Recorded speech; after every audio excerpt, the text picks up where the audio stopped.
Мужчина по дороге домой увидел на обочине странную коробку, которая также странно шевелилась.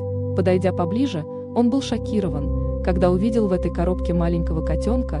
Его глаза так и умоляли забрать его с собой, и, конечно, он забрал его себе домой, вылечил, накормил, обогрел, дал ему имя, и теперь котик безумно благодарен своему новому хозяину. Они проводят вместе все свободное время. Как вы думаете, заслужил ли он уважения за такой поступок? Напишите в комментариях.